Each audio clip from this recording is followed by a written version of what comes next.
America और Iran में straight of Hormuz को लेकर तकरार बढ़ते ही जा रही है। दोनों एक रूल बुक के आधार पर एक दूसरे पर आरोप लगा रहे हैं कि तू रूल्स का उल्लंघन कर रहा है, दूसरा बोल रहा है कि तू रूल्स का उल्लंघन कर रहा है।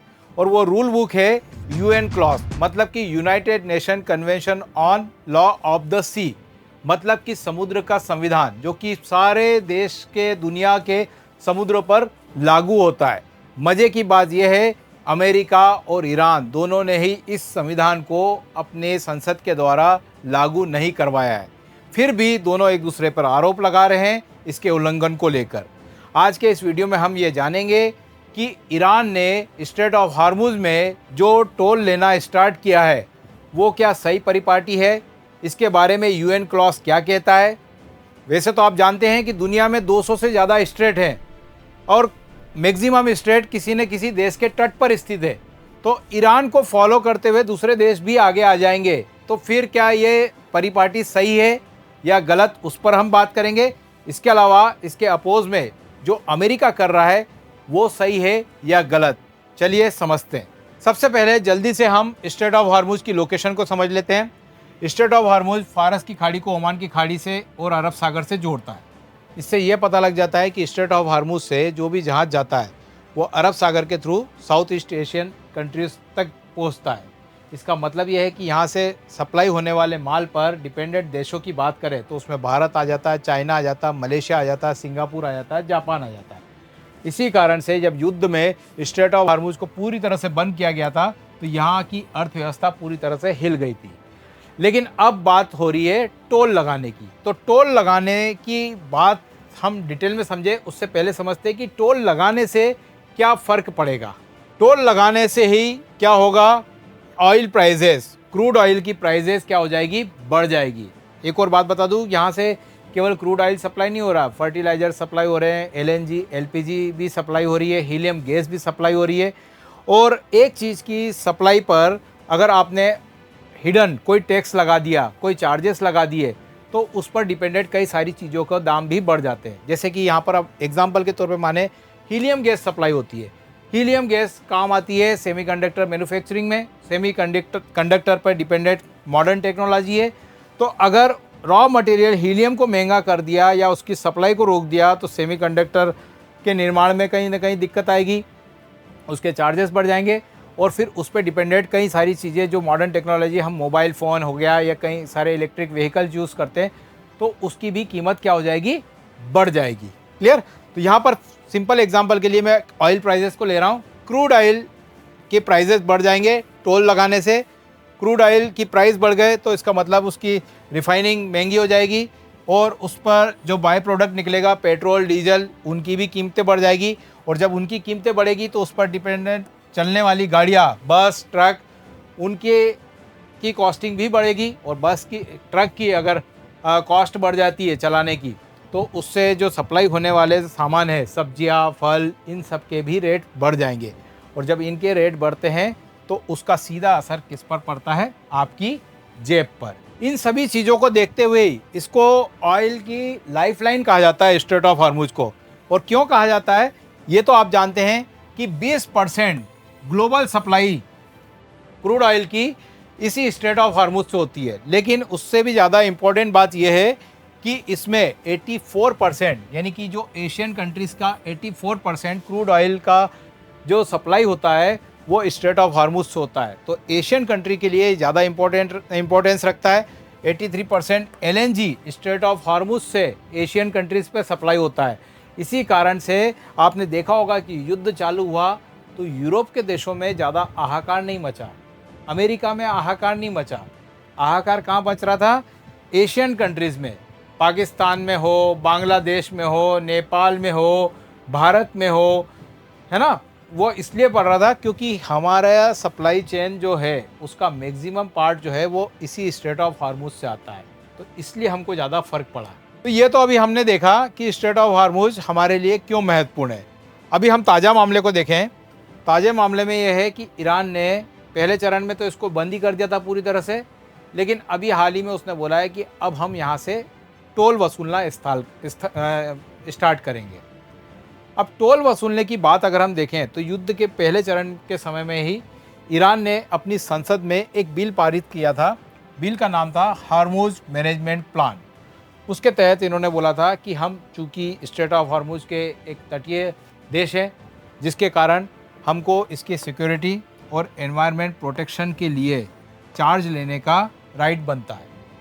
और इसी के तहत कई सारी रिपोर्ट्स में अभी फ़िलहाल में कंफर्म नहीं आया है कि कितनी चार्ज की बात की है, लेकिन कई सारे जो इंटरनेशनल न्यूज़पेपर है उन्होंने क्लेम किया है कि $2 मिलियन पर शिप चार्ज लेने की बात कही है।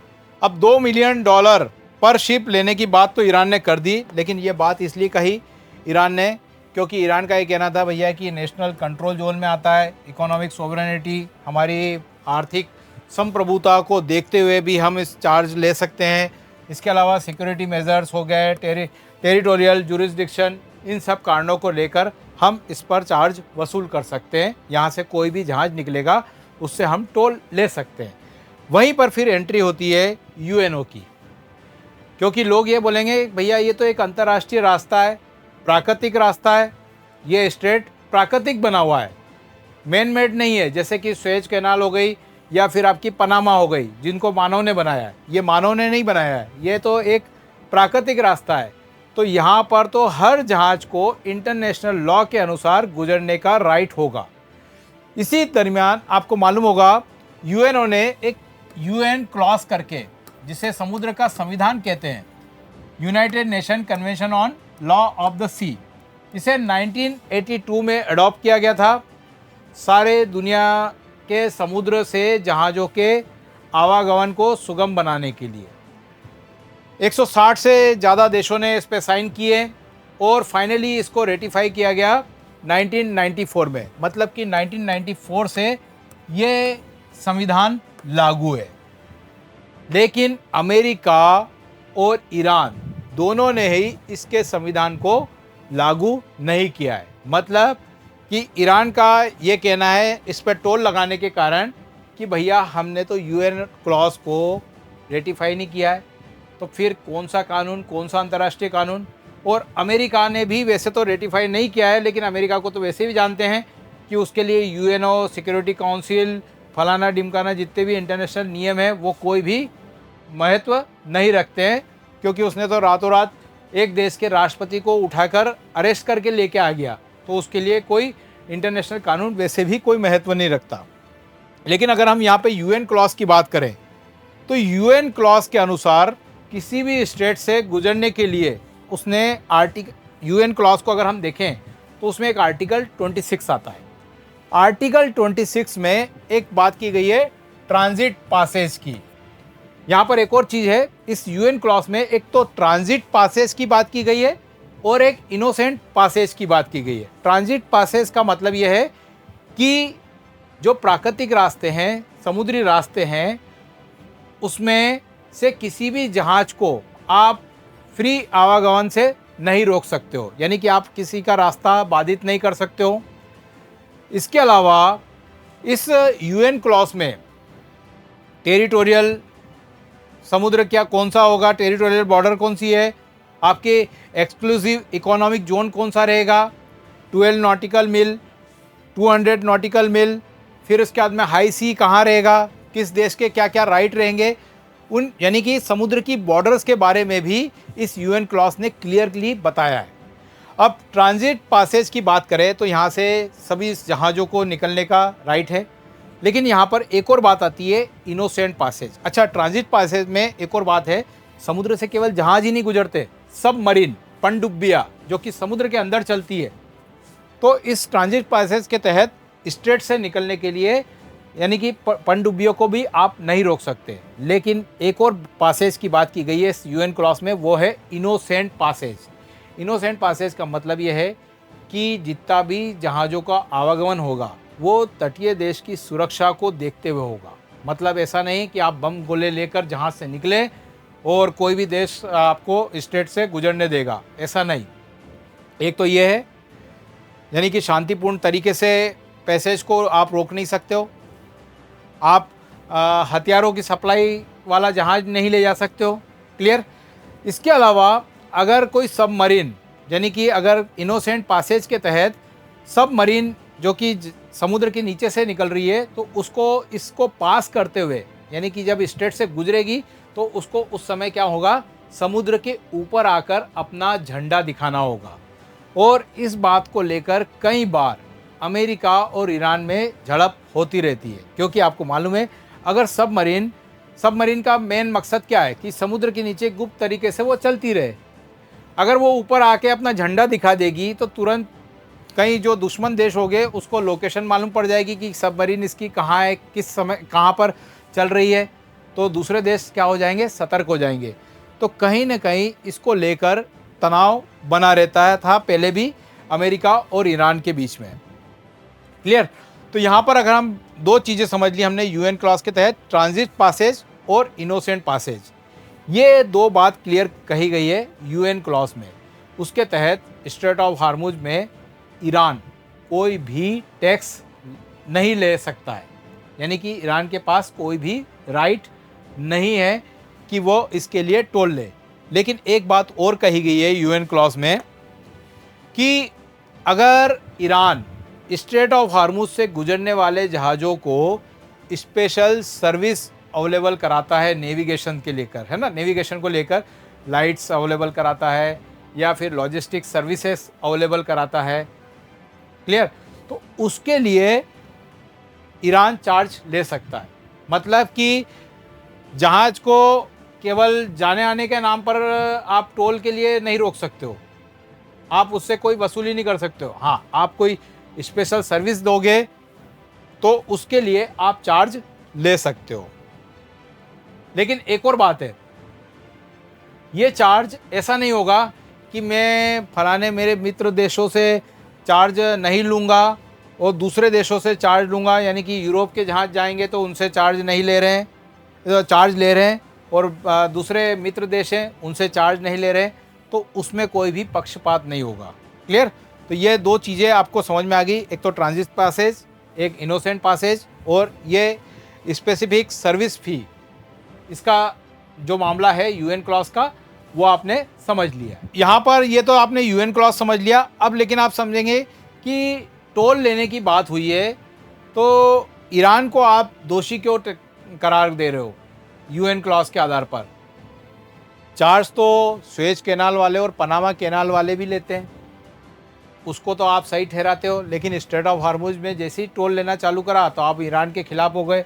ये बात अलग है कि ठीक है उसने यूएन क्लॉज को रेटिफाई नहीं किया है, लेकिन फिर भी उसके आधार पर आप सही तो बता सकते हो कि सुएज और पनामा में भी टोल लिया है तो यहाँ पर भी ले सकते हैं। लेकिन यहाँ पर एक चीज़ समझनी होगी कि सुएज कैनाल की बात करें या फिर पनामा की बात करें तो इन दोनों में ये है, इन तीनों में एक डिफरेंस है कि ये दोनों कैनाल क्या है, ये आर्टिफिशियल कैनाल है, यानी कि इसको मनुष्य ने बनाया है, मनुष्य के द्वारा निर्मित किया गया है ना। तो जिस देश ने इसको बनाने में खर्चा किया है तो उस पर वो टोल लेने के लिए उसको वो राइट रखता है। लेकिन ये स्ट्रेट ऑफ हार्मुज की बात करें तो ये क्या है, नेचुरल स्ट्रेट है, प्राकृतिक रास्ता है, और प्राकृतिक रास्ते को आप टोल नहीं ले सकते हो, आप उसको रोक नहीं सकते हो। तो ये तो हमने टोल से संबंधित टेक्निकल चीज़ें समझ ली। अब यहाँ पे समझते हैं कि ईरान का लीगल केस क्या है।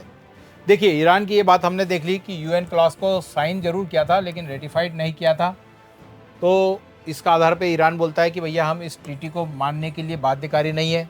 क्लियर। और साथ ही साथ ईरान का ये कहना है कि अमेरिका ने जिस तरह से हमारे यहाँ बमबारी करी है, कई सारे इंफ्रास्ट्रक्चर को तोड़ा है, तो आने वाले समय में हमको इसके लिए फ़ंड की ज़रूरत होगी, तो उसके आधार पर हमको टोल लेने का राइट दिया जाए। इसके अलावा अमेरिका ने जो ईरान के कई सारे एसेट्स हैं उनको भी फ्रीज कर रखा है। तो एक तो आपने उसका पैसा रोक लिया है, आपने उसके व्यापार को प्रतिबंधित कर दिया है, आपने वार से वहाँ पर तोड़ फोड़ मचा दी है। तो फ़ंड लेने का जो बात कही है, तो फ़ंड कहाँ से लेगा ईरान। तो ईरान के पास जो फ़िलहाल में जो चीज़ नज़र आ रही थी वो थी स्ट्रेट ऑफ हार्मुज। लेकिन स्ट्रेट ऑफ हार्मुज एक प्राकृतिक रास्ता है, आप उसको पॉलिटिकल वेपन के तरह यूज़ नहीं कर सकते हो, क्योंकि ऐसे में तो फिर क्या होगा कि कोई भी देश इसको, जो भी रास्ते जाते हैं उनको एक पॉलिटिकल वेपन की तरह यूज़ करने की परंपरा बना लेगा। तो विश्व के लिए इसका खराब असर आने वाले समय में नज़र आ सकता है। इसलिए नैतिक तौर पे तो देखा जाए तो ईरान को राइट बनता है सारी चीज़ों देखते हुए, फंड की कमी को देखते हुए। लेकिन एक अंग को अगर एथिकल पॉइंट ऑफ व्यू से अगर हम सोचें तो ईरान को इसमें यूएन क्लॉज को ही फॉलो करना चाहिए, क्योंकि विश्व को भी इस पर ध्यान देना चाहिए कि अगर एक जगह से रूल ब्रेक होता है तो फिर उसका प्रभाव आने वाले दूसरे देशों पर भी पड़ता है, और फिर आने वाले समय में एक के बाद एक कई सारे रास्तों को पॉलिटिकल वेपन की तरह यूज़ किया जा सकता है।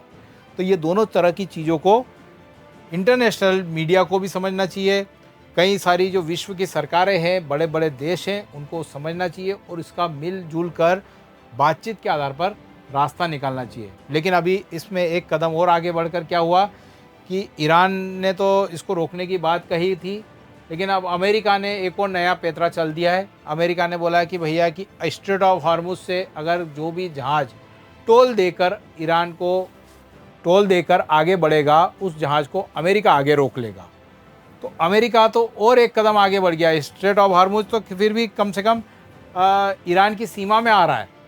अमेरिका तो कहाँ बैठा हुआ है, प्रशांत महासागर में, और वहाँ से आके इधर ब्लॉकेज कर रहा है, तो वो तो और गलत परिपाटी डाल रहा है। लेकिन यहाँ पर अमेरिका और ईरान को बात छोड़ते हुए विश्व के देशों को सामने आना चाहिए, क्योंकि एक अच्छी परंपरा बनानी है और विश्व में शांति बनी रहे, और जो आम रास्ते हैं उनको पॉलिटिकल वेपन की तरह यूज़ नहीं किया जाए। इसके लिए विश्व के सभी देशों को सामने इन दोनों को बिठाकर तरीके से समझाना चाहिए, ताकि आगे कोई भी ऐसी दिक्कत ना हो। तो ये था हमारा आज का टॉपिक। आशा करता हूँ ये वीडियो आपको अच्छा लगा होगा। अगर अच्छा लगा है तो प्लीज़ इसे लाइक करिए, अपने दोस्तों में शेयर करिए, और इसी तरह के डिटेल एनालिसिस वाले वीडियो को देखने के लिए हमारे चैनल को सब्सक्राइब करिए। Thank you.